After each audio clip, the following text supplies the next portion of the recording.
All right, mga kababayan, mga kaibigan, mga kabirador.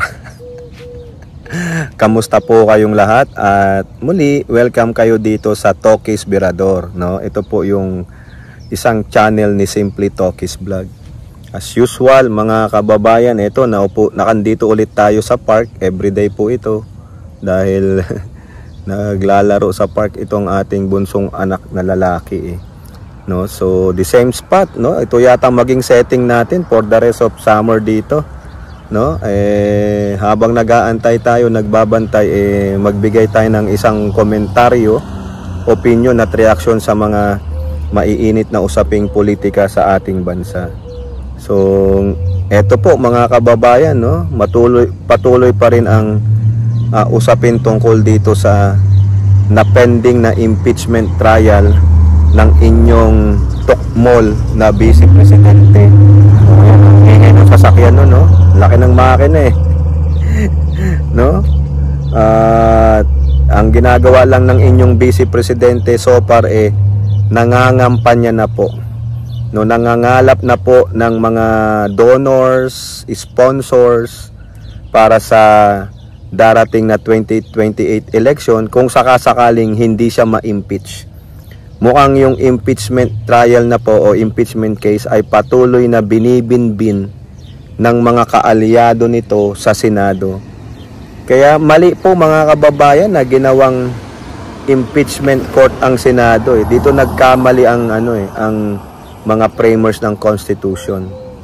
Biruin mo, sa kamay lang ng 24 senador sila ang magpapasya kung ano ang gusto nila. Kasi majority right now mga kababayan, majority right now, look at those 18 senators who voted to remand yung impeachment case sa Kamara de Representante. No, karamihan diyan ay hindi pa mga abogado, kaya walang alam sa batas. Ito matindi. Sinabi pa ng inyong Senate President na si Haring Quezon na mas mataas ang Senate plenary kaysa sa Konstitusyon. Mas mataas ang Senate plenary kaysa sa taong bayan. So therefore, sila po talaga ang masusunod. Kung ano man po yung rules nila sa Senado, ayun po ang susundin nila. Dahil sila po ay matatalino at magagaling na pinangungunahan ng Senate President na si Chis Escudero, na isang abogado, no? So baliwala po ang konstitusyon. Bakit pa kayo nanumpa diyan sa konstitusyon, no? Binabaliwala nyo rin pala. Kaya nga sabi ni Attorney Christian Munsod, ang ingay naman ng mga ibon dito, mukhang nagtutukaan mga kababayan, no? Mukhang umaawit sila no? At eto po mga kababayan, sabi ni Attorney Munsod, malamang kabilang itong mga senador na ito doon sa inilabas na survey dati na 73% ng mga Pilipino hindi alam ang konstitusyon, hindi man lang nakita ang konstitusyon o hindi alam ang nilalaman ng konstitusyon. Hindi nabasa, hindi nilalaman o hindi alam na may konstitusyon at hindi naintindihan ang nilalaman ng konstitusyon. Tama naman siguro yun. Kasi tignan nyo, majority of them, umuo na lang dun sa 4 na abogado na nabudol sila. No, hindi nila alam kung ano yung dapat na sundin sa konstitusyon Ang sinunod nila, kung ano yung sabi ng majority na niloko lang sila. O mga uto-uto, di ba? Tayo rin mga uto-uto kasi patuloy nating niluluklok ang mga yan. Kasi mga political dynasty, no? Magbabago lang ng last name pero kapatid pala nito, anak pala nito. Ganun lang yan. So tama po si Christian Munsod. 73% of that, no? Kabilang sila sa numero na 73%. Itong mga senador na patuloy na dinidribble ang impeachment case. Ayaw pa kasi kaagad, sige, okay, let's convene. Let's do the trial para matapos na ito, matigil na itong mga taong bayan. Para malaman ng taong bayan na guilty ba si Sara Duterte o hindi guilty? Totoo ba yung mga sinasabing mga anomalya niya? Kung totoo, edi guilty. Kung hindi, edi iyak-iyak yung mga nag-akusa, o di ba? So mabibindicate siya. Pero ang ginagawa po nung mga kaalyado niyang senador, patuloy po nilang hinaharang, no? Kaya nga po sabi nung isang magaling na abogado, isang vlogger, si Attorney Bueno, hindi lang senador ang trabaho nila para kay Pusit. Isa ring abogado at security guard. Bakit security guard? Kasi harang ng harang eh. Oh, patuloy niyong hinaharang. Oh, di ba sa pamamagitan ni Bator ni Bato, guided by the Holy Spirit daw. Si Robin Padilla na wala namang ginawa doon kundi magpa-epal. Si Amy Marcos na isang utusan at yung iba pang mga Batornis. Okay, so parte po sila ng 73% ng mga Pilipino na hindi nakita, alam, nabasa o naintindihan ang konstitusyon, no? Yan ang nagagawa ng mga matatalinong mga bobo. Okay? O ano pa? May nagsabi diyan na isang political expert, tinawag po ang mga senador na parang mga asal bata. Para lang silang nasa classroom na ang gulo-gulo, na walang teacher na namamahala sa kanila. No? Kita nyo yung video na kung saan si Amy Marcos inudyukan ni Joel Villanueva na magsalita, mag-motion sa floor na out of order, parang ganon. O, tapos si Bato naman, sabi niya, sige, lapitan mo. Ganon po kagulo sila. No? Dahil nga talagang, walang decorum, mga kababayan. Walang decorum. Walang mga good manners and right conduct ang ating mga senador. The Senate becomes a clown. It is a circus because it is being headed by a clown na si Haring Escudero na mapagmataas, no?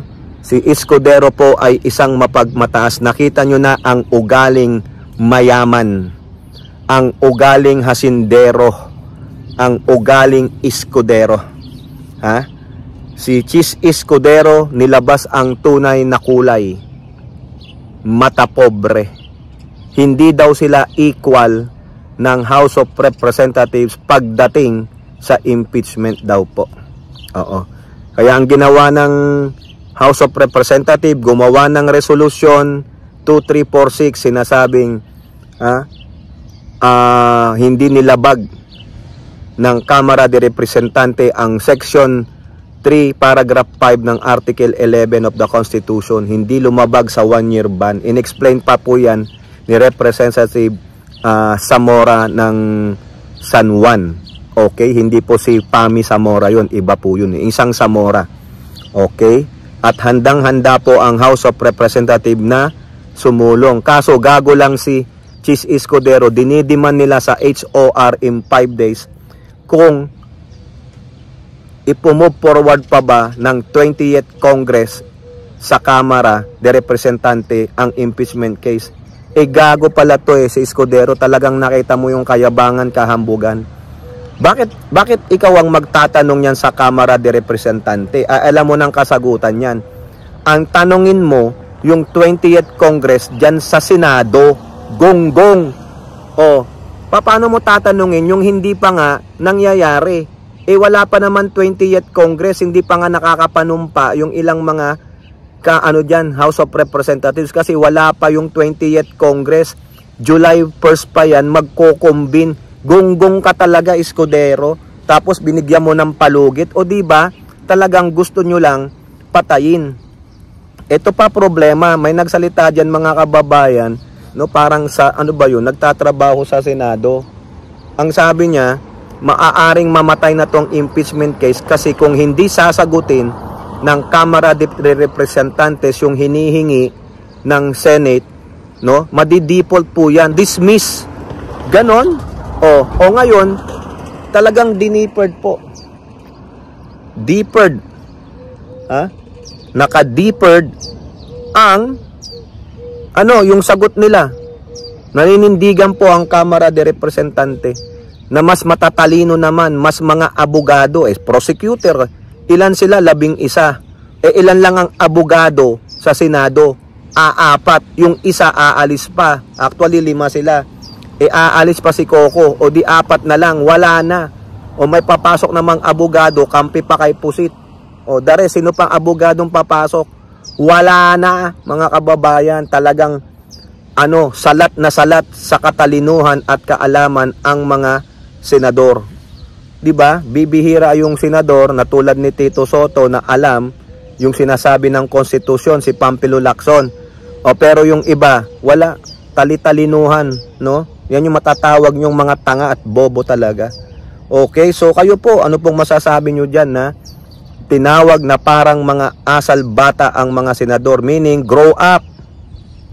You're already adults, grow up please. O tapos sabi naman ni Christian Munsod, kabilang kayo sa 73% ng mga Pilipinong na-survey na hindi alam ang konstitusyon, hindi nabasa ang konstitusyon, at hindi naintindihan ang binasa. Okay? So yan po, ano pong inyong masasabi? Comment down below. And don't forget to like and share. Hope to see you in the next videos. Bye bye, God bless.